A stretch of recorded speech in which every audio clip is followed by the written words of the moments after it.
Wednesday, everybody, and welcome into the Gramlich and Mac Lane podcast. And Mac, welcome in Wolfpack Nation. What's up? This is our NC State guest podcast to get you ready for Clemson NC State. We had to do 2 episodes. We couldn't just do one, Mac. This game is too big. The coverage continues, KG. Come on. This game, it's just, I cannot wait. There's a hurricane coming. Weather, people, if you don't have a rain jacket, go get them. You know what's so funny about this? There's a little bit of parallel here for me. When we went to Virginia Tech, there was like this rainstorm that came out of nowhere.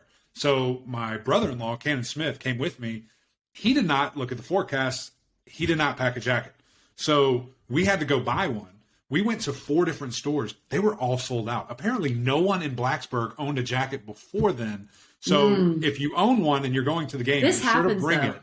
It does happen. This happens around Clemson before a game like this. And I blame the students. I feel like the students don't have a rain jacket or their mom packed it for them and they can't find it. So they just have to go buy another one. That's true. What happens. That's true. Well, anyway, like I said, the biggest game, it's continuing our coverage right here about the ACC. It's time for the Pack. I'm super excited for this perspective. Come on, KG. We're breaking down everything Wolfpack on this episode right now. That's right, Mac. We have a few special guests to talk to today, but we're going to start with the man, the myth, the legend, one of the leaders, one of the linebackers for this NC State team, as Mac would call him, Drizzy Drake Thomas. I can't pull that off like you. One of the baddest linebackers in the country. Let's talk to Drake Thomas. Drake, welcome into the podcast, my man. Super excited to talk to you today. Listen, your team is 4-0. You're top 10 in the country. You're playing out of your mind. It's got to be pretty cool right now to see where you guys are. Yeah, I appreciate you guys having me. And it's an exciting time to be a part of our team. It's a lot of good energy in the locker room. We've built like a great environment in the building. And like I said, it's really exciting to be a part of right now. Where's the team's mindset? I mean, just what are you guys thinking? Because there was so much expectation coming into this year, not only from the media, but from yourselves as well. I mean, I remember going down and hanging out with you guys at camp, and it's like, look, we know how good we are. We know what we can go out and do. So just where's the mindset right now for everybody? I think it's just the main thing is, to block out that noise and just focusing on us, like ourselves, just getting better every single week, finding ways we can improve, whether that's individually or, collectively, and just focusing on that every single week and really, trying to get better in practice. Let's talk about the defensive side of the ball here, Drake, because, UConn, of course, you guys looked great. Charleston Southern, yes. But Texas Tech really impressed me. I mean, that's a team that went and beat Texas just last weekend. They have a dynamic quarterback. Overall, when you look at your performance so far through 4 games, how would you grade how your defense has performed?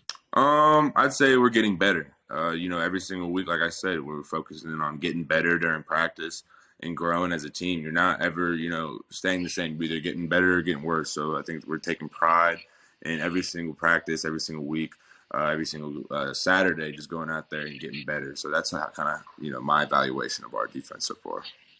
Come on, man. Well, my evaluation is all 3 of those linebackers are out there together, and that brings me a lot of joy, and I know it does you as well. How fun is it, man, just to be out there with 2 of your brothers that I know, when you are, it's a party, man, with having you guys all out there. Yeah, it's a lot of fun. We're all on the same page. We all speak the same language, and we're moving as one.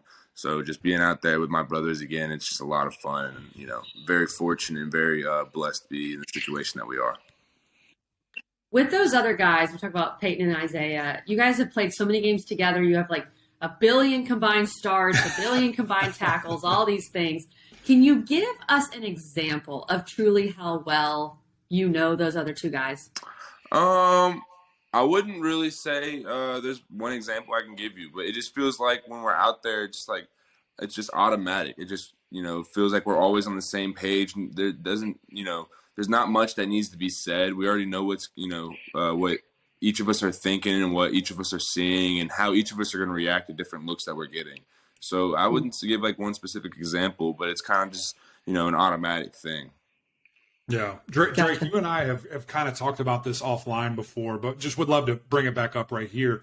What do you feel, or where do you feel you grew the most last year? Because you were put in a pretty adverse situation where losing 2 of those guys And now you have to be the leader. Now you have to move back inside. Now you have to do all these different things. And we spoke with Coach Doran about this early in summer, and he just sang your praises about it. But what did you learn about yourself in that process that maybe is helping you right now at another level? Yeah, I would say moving positions wasn't the hardest part about it. Going back to the inside, that's kind of something that I've always done. I've always played middle linebacker, so doing that was kind of just going back to my roots. That was just that's just football. That's playing ball.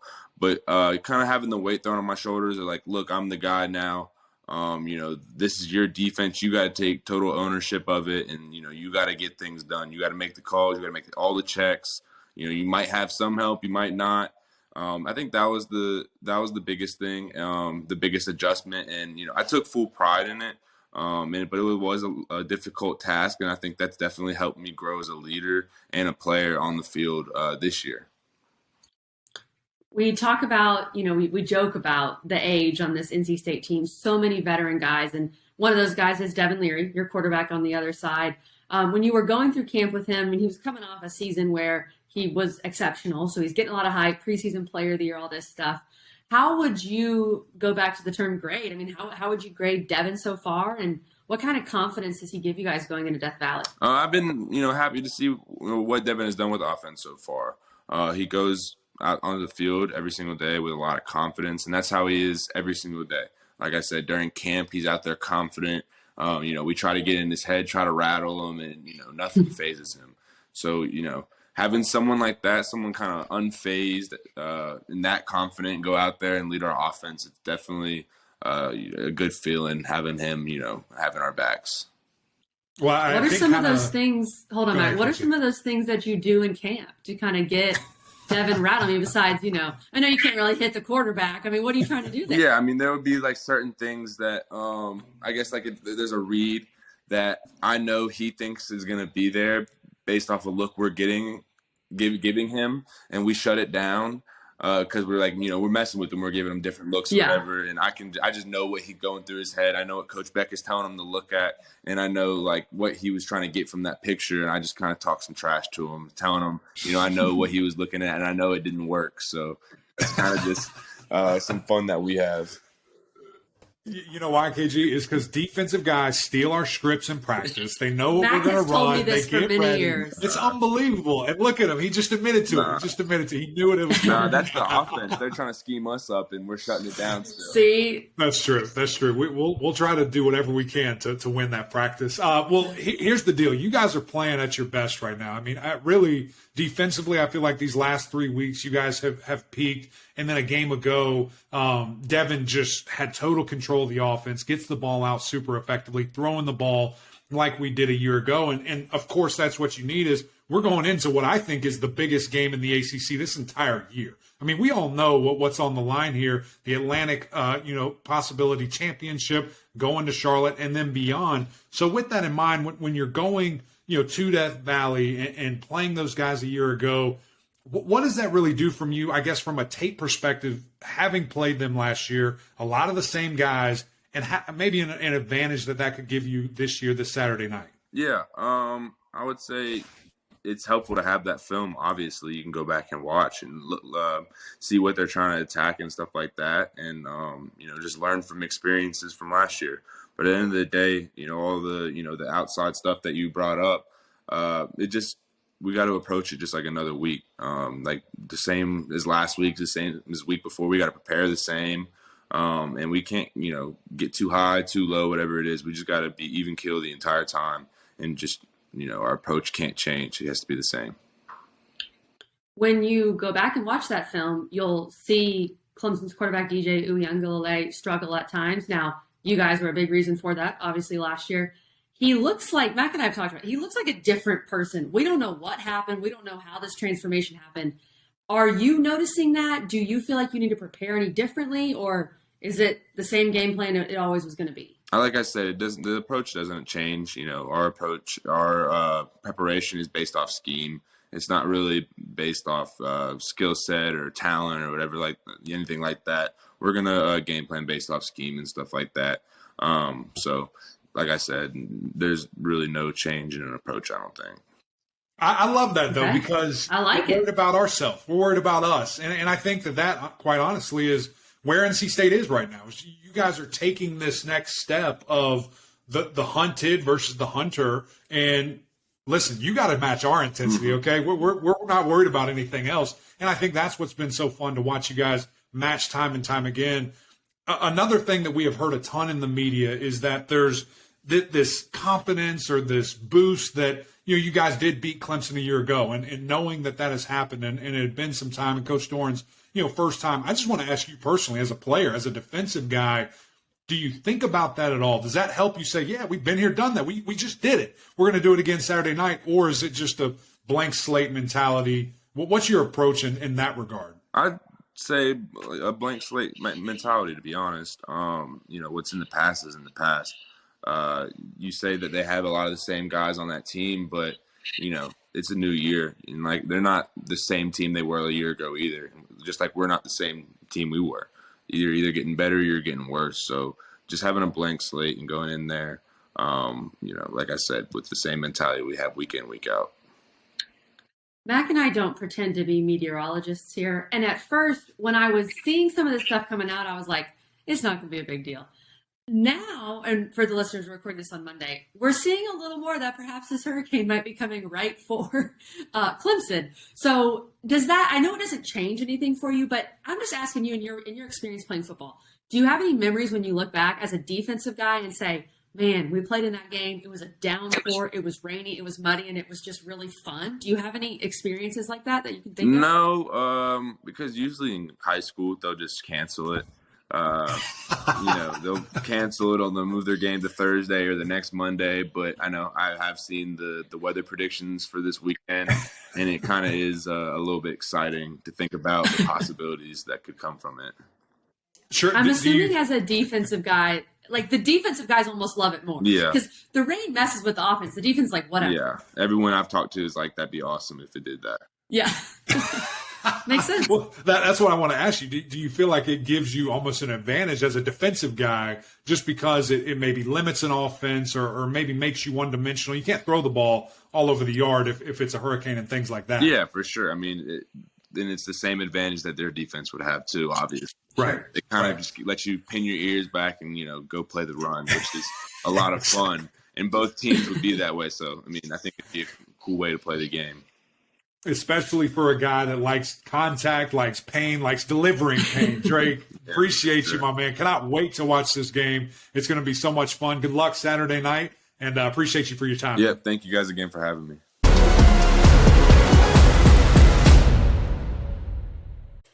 Let's welcome in Joe Ovies and Joe Giglio. They co-host the OG on 99.9 The Fan from 3 to 6:30, I believe, every day in Raleigh, North Carolina. And they are both NC State graduates. We always love talking with these guys, Mac. And let's start first. We'll ask both of you. I'll start with you, Ovies. Clemson beats Wake on the road. It was an interesting game. It wasn't exactly a dominant performance. NC State had that early scare where they almost lost East Carolina, but they beat Texas Tech, who just beat Texas, and then beat UConn. So it's been an interesting start for both teams. Just your overall early thoughts, Ovies, and then we'll go to you, Giglio, on this matchup. The ECU game was somewhat predictable. We know week one games in college football can always result in some interesting things. Giglio likes to talk about every college team has a Super Bowl for the Pirates. That's definitely one of them when the Wolfpack come to town or the Tar Heels come to town. The one thing that, if I'm NC State, and Giglio and I were talking about this in the summer and leading up to this, to this game, we were curious if DJ was going to be the quarterback for Clemson. But Dabo's doubled down on his belief, and he's been rewarded with a guy who looks to be coming into his own just in time for the Wolfpack to be coming to town. I thought maybe they'd be breaking in a new quarterback for the Wake Forest game, or maybe a little bit in that Louisiana Tech game. So when Wake Forest, I was convinced Wake Forest was going to win that game because I didn't think that they could go toe-to-toe offensively. So the way that DJ Uiagalelei played in that game and some of the throws that he made, if I'm a State fan, I'm going, so now you're coming into your own. What happened to last year's DJ? So that would be the one concern if I'm a Wolfpack fan going into Saturday's matchup. Yeah, just from the Clemson side, when I look at them and their skill players, I think Mike Tomlin said it best. The standard is the standard. And I don't see Mike Williams. I don't see Travis Etienne.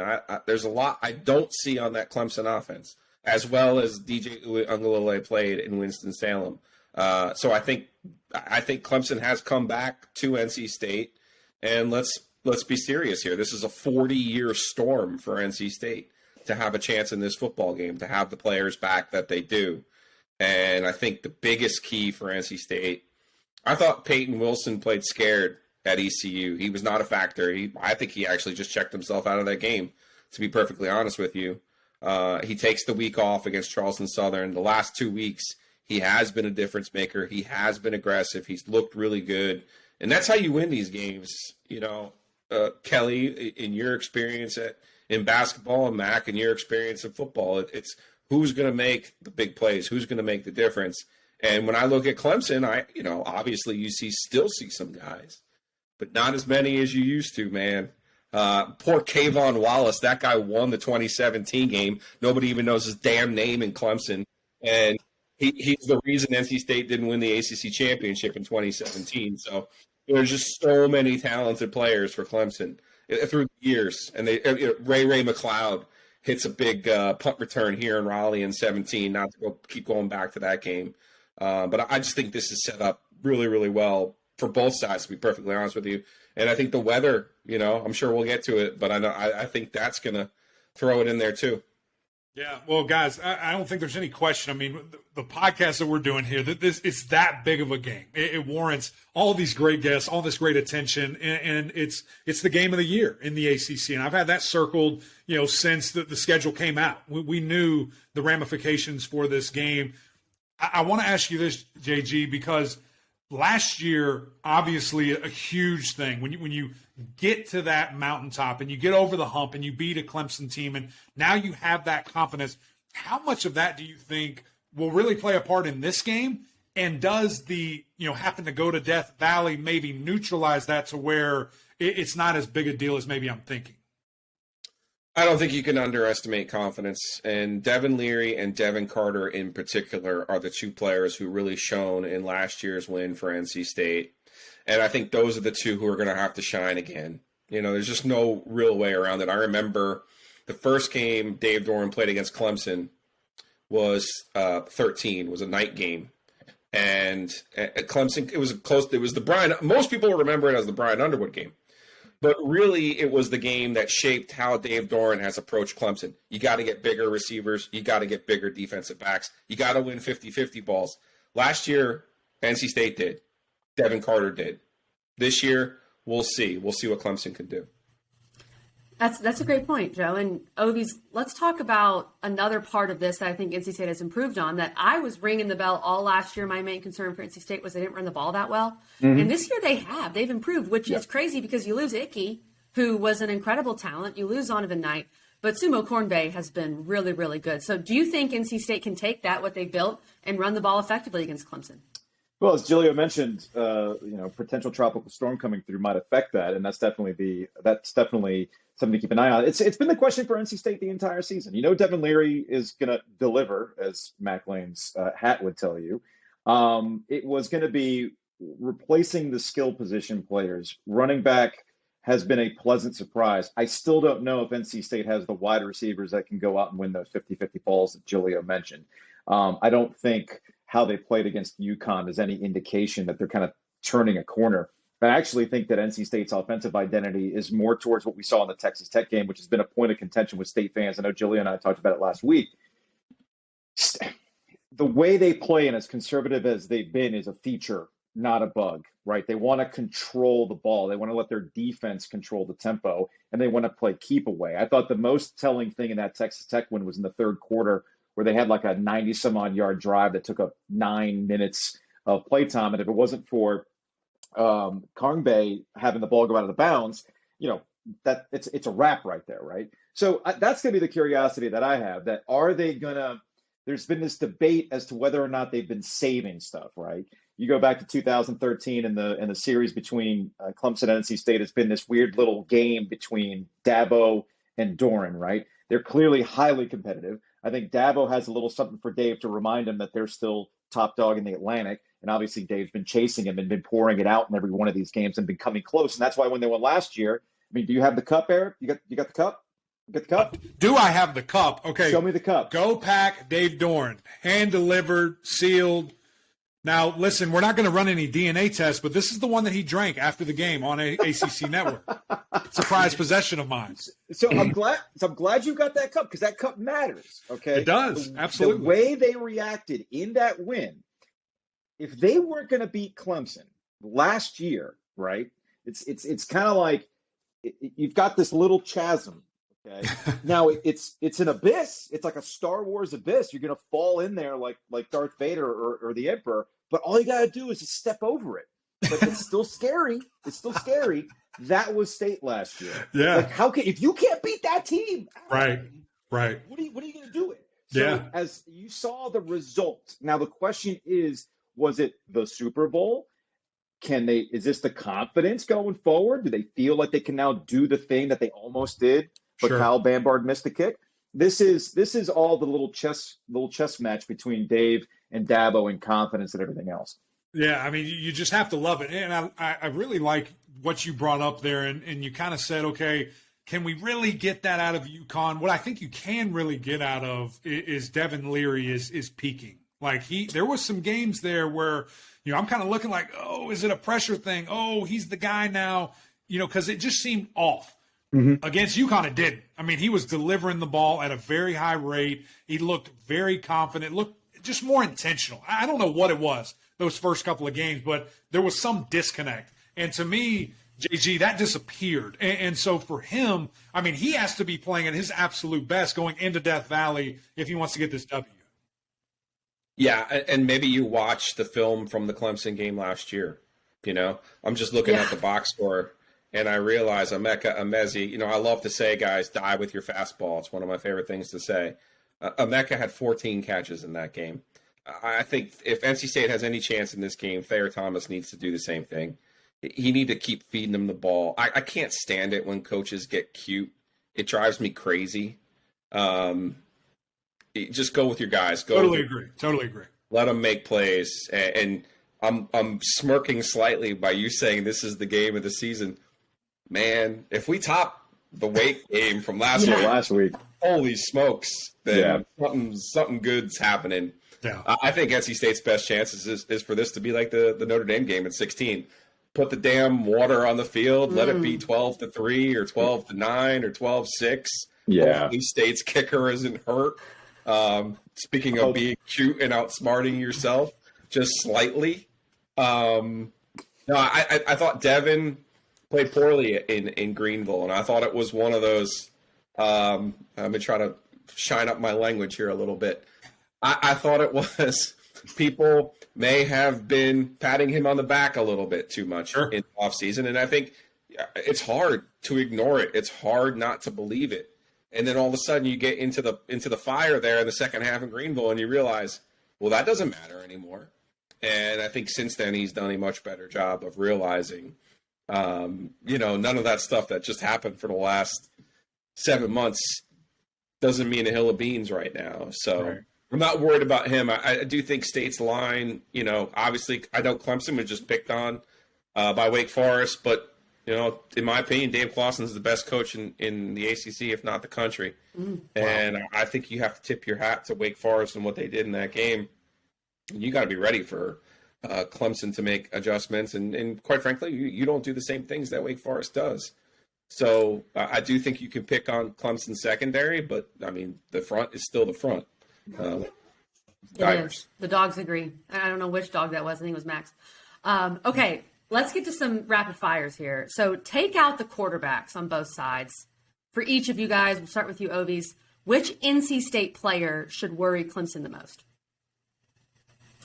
Devin Simo. Okay. That would be the one that he has an explosiveness that I really, really like, and he can break a game open. So that would be the one. That would be the one to keep an eye on in this game. Yeah, and really just his versatility. I mean, this guy has proven that he can catch the football, that you can't just bottle him up, right? If you stop him running, he still has that wide receiver threat. So I love that. That's a great pick. How about you, JG?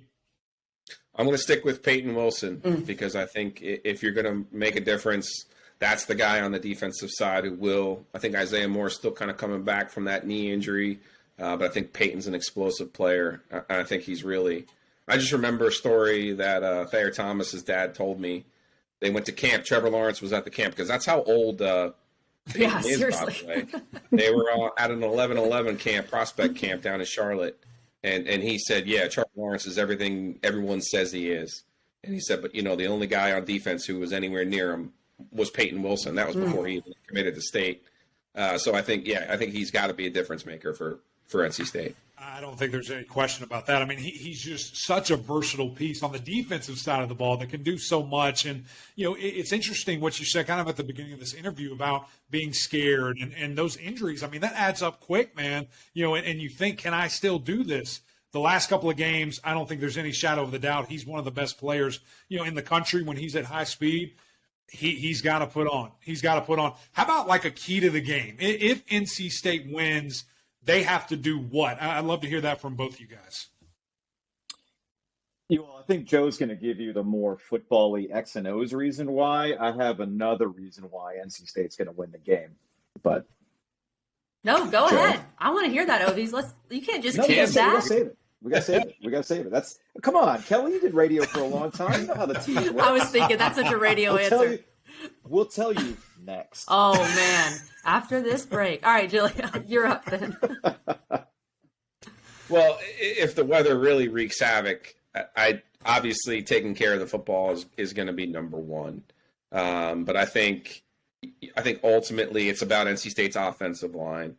And can they just give Devin Leary a half a second? You saw what Dave Clawson did was basically use his lead back as the lead blocker. Which was a nice wrinkle, man. I mean, that freaking guy, the Claw. It was brilliant. It was unbelievable. I mean, it really was. It was so good. So I just want to see if NC State's offensive line can hold up. I thought they got pushed around in the second half of that ECU game. They've acquitted themselves since, but that's not the same level of competition. All right, Ovies, it's your time to shine. Back in April, Giglio and I went to the Final Four in New Orleans for Radio Row. Duke, Carolina playing basketball, like this once in a lifetime. They met in the Final Four. I went to a witch shop and I bought these. They're called Mojo bags. Put a little sage in there, some rocks, crystals, various other things. Put in a little bag, put it out there. I got two. I basically went the whole, hopefully both teams play hard. Let's get something magical here. It delivered. I would say that the Mojo bags worked in New Orleans. So I also picked up a curse reverse candle and a clean house kit as well. And at the end of the summer, before the start of the football season, Giglio and I went out to Carter Finley Stadium and we performed this ceremony. We burned the candle. We had some oil. We read a little, to manifest, set our intentions. We also found parking spot 19083. Do you two understand why 1983 might matter? 1983? No. I'm not old enough to know. Kelly knows. I'm thinking of 1983. The main stat I know is that State has not won in Death Valley since 2002. But educate me on 1983. Okay. So 1983 is they won the national championship in basketball. Oh, Jim basketball. Valvano, right? Yeah. I thought you were talking football. Oh, yeah, of course. No. Because basketball actually factors into why State's been the way that they've been for a long time in the NC State stuff. I don't know if this is an FCC friendly podcast. Sure. We know what you're talking about. So you know what I'm talking about. So we decided, Dave might have given you that red Solo cup. He might have said after they beat Clemson, fans, the curse is over. No. Kevin Keats said the same thing when he said he stuffed the stuff. How'd that work out for him, right? So Giglio and I are making sure that the curse really is over. So we brought in some witchery. We buried a Clemson 1981 championship Coca-Cola bottle. What else did we bury, Giglio? Box score from the Vanderbilt, the loss in Omaha, their last game. Oh, in yeah. Omaha. Yeah, we burned that. Did you burn Assist. anything from the NC State UConn women's game? No, that was what the fake field goal was for yesterday. Okay. That was Igor and getting back at Nina King for Yes. NC State in Bridgeport. We took, I think we ripped up, you ripped out the insert for Peter Golenbach's personal fouls book. Yep. Sunk NC Where it all State, started. instead of where it all started. So I would have to say, we've been burning every Friday. We've been burning the curse reverse can, Wow. just kind of regenerate. Y'all are prepared. And so Hey, far, it's ECU worked. was 2 gimme kicks. Well, let me ask No you one's going to this. blame you guys. That's right. No, we Well, did let me our ask part. you this, and we'll let y'all get out of here. This Are is you amazing. bringing the candle to Death Valley? Look Yeah, at I'm them gonna both burn it. nodding. Of course.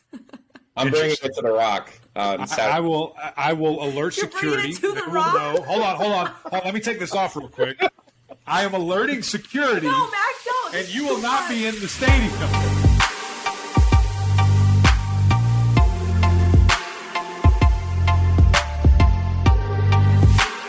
Mac See that, has his KG? cup.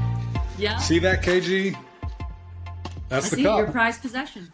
That's the cup that Coach Dorn sent me after Clemson took that L a year ago.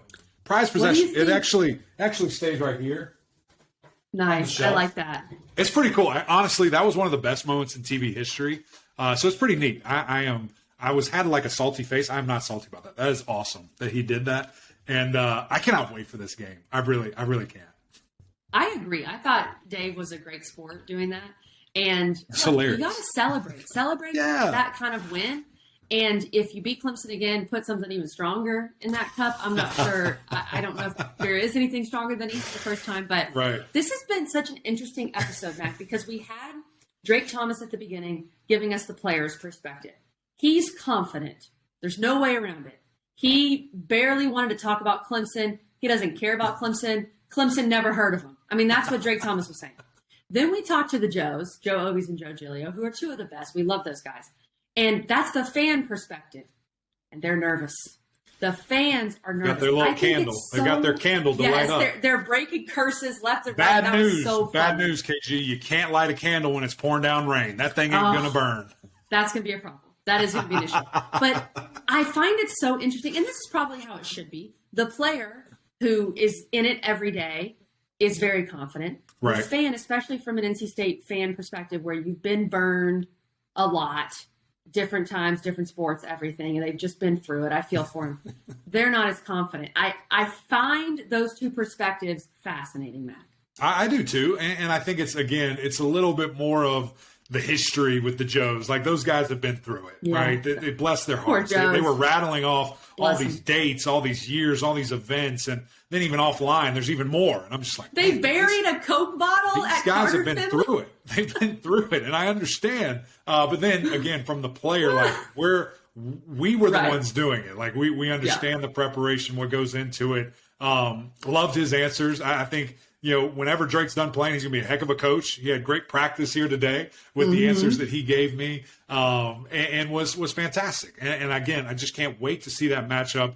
This NC State defense turning up at the right time. Obviously, Clemson offense turning up at the right time. It is going to be a fantastic chess piece. And then you add in this weather, a variable just roaring in here. Who knows what it's going to look like and what limitations that is going to cause. It's going to be nuts, KG. If you missed our Clemson episode yesterday, Quack taught us about variables, so go listen to that. Oh, The no. weather- Quack's rubbing off on me too much. The weather is a fascinating aspect here, Mac. Right now, and we talked about the Clemson side of this game yesterday. I really want to talk about the NC State side. 6.5-point dogs going into this game. The total's at 42.5. Basically, if the weather holds on, you take the under there. Absolutely. But if not, I think this game could very well be kind of a 30-21 or 30-24, something like that. When you look at NC State, Mac, if NC State is going to pull this upset, what are they going to have to do? Man, I think for me, it was one game of Clemson going shot for shot because that was the only game they had to do it. So for me, I think it's going to be on the offensive side of the ball. I think it's going to have to be keeping Devin upright. Can Devin be that guy that we just saw against UConn, understanding the opponent? Clemson ain't UConn. Understanding Clemson's probably going to get some guys back in that secondary, and you're going to have to make some probably better throws than Sam did. And can they do that? Can Devin be the guy that we all thought player of the Right. year, getting the ball in tight windows, getting the ball to his receivers. Thayer Thomas should have 20 catches, really involving those guys early and often. So for me, it's going to be, can that NC State offense take the step that I think they can and think they can be, to really end the season right here, in week 5. Agreed. And we're going to break down this game, every aspect of it on Friday. This is just kind of a little sneak peek like we did on the Clemson episode as well. But Mac, and the Joes alluded to this, and we talked about this at Media Day. Everyone was wondering about this game back in July, and they were saying, well, who's Clemson's quarterback going to be? What's so crazy to think, Mac, this is something that no one would have predicted, that honestly DJU has probably looked better than Devin Leary through 4 games. Yeah, and Devin Leary is your ACC preseason player of the year. That is not a storyline I would have expected going into this game. Right. So does it come down to the battle of the quarterbacks? Yeah. Well, I think you can take that probably Unless off. it's I think it's just, unless it's Hurricane. Right. Well, I think it's yes, he has. And so that's what I'm saying. With that, can Devin match that? Because we saw a week ago, he's turning up. He looked really sharp. It looked totally like a different guy those first 3 games, just not comfortable, not in his offense. Right. It is UConn. But again, on air, I mean, this dude was overthrowing wide open guys. So that's what I want to see, that continued thing. Will be interesting to see, if it comes down to that Wake Forest type game back and forth that Clemson was just in, can NC State replicate that? And can they show that adversity? I thought another thing that was really interesting, KG, was just looking at the schedule and, not quite playing a team of the caliber of a Clemson yet. Obviously, Clemson just played Wake Forest. But I think the adversity that they had week 1 really prepared them. And I think the dynamic offense of Texas Tech and the way that they shut it down, the way that they really isolated it, I think that's enough. But certainly going to be the best opponent by far that they've seen. And they've got to be ready. They've got to be ready in a hurry and kind of, not to be punny, weather the storm there, because it could be in a hurry what Clemson's going to be able to do. That was I well got done, dad jokes for days. Max the dad now. I don't know if you heard. So the dad jokes are coming. All right, before we get out of here, and again, our full breakdown's coming Friday, we asked our guests this question, Mac. I'll give you my answer, then you give me yours. This is our NC State episode. So which NC State player should worry Clemson the most? For me, it's Sumo Cornbay. I think that guy is a game changer. He's a playmaker. To me, he's the guy. Will Shipley talked about it yesterday. Get the ball to your guys in space and let them make plays. To me, that's Sumo Cornbay. If you can get the ball to him in good situations and let him make plays, he's going to make guys miss, especially if he gets to that second level against some of these young defensive backs. Who knows? He could be a game changer. That's the guy that I'm looking at, Mac. Yeah, I like that. I think it's going to be difficult for him to really run in between the tackles, but if you get him outside, look out. That guy can make plays happen out in space. For me, it's really going to be, There's a lot of options. There's so many options. I think I'm going to go Drake just because I know what he can do. I think that they saw that tape of some missed pass blocking by Clemson running backs. And I think they're saying, let's test that. Let's go right at that and see what they can do when they have, some of the best in the country coming right at them. So if I'm NC State, I'm doing that early and often. I'm trying to isolate, one of my 3 dog linebackers on that running back, whoever's in there, and just try to blow them up. And if you do it enough times, guess what? They're going to get real tired of trying to block you, and you can make a really impactful game, whether it's a strip sack, it's a blow up, it's a missed throw, and you get a big pick there. So that's, for me, is really where this thing could get super interesting. I love that. That's a little nitpicky fact that your average person would not pick up on. But I think that's really – and the fact that Kobe Pace got banged up against Wake. If he's not ready to roll, then you're down to really 2 backs. If you're Clemson, that could be a factor too. But like we said, tune in Friday. We really appreciate all the guests that have joined us the last couple of days for our guest extravaganza. And no guests on Friday, just breaking down Just the us. That's right. Just us. Big shout out to the Joes. Big shout out to Drake and Annabelle for setting all that up. Can't do it without her. Really appreciate those guys. But that's it. Another great episode. Massive episode. Part 2 of this Clemson NC State game. It was a lot of fun. Guys, do yourself a favor. Go get SiriusXM right now. Another thing you need to do is check out our producer, Richmond Weaver. Rich Take on Sports. Listen, this guy's podcast is fantastic. The things that he has, the stories that he has told, and the folks that he has interviewed, you're going to love it. Rich Take on Sports, but also go follow us as well on YouTube, on Apple Podcasts. We'd love to hear from you guys. Rate, review, subscribe. But until next time, we'll see y'all.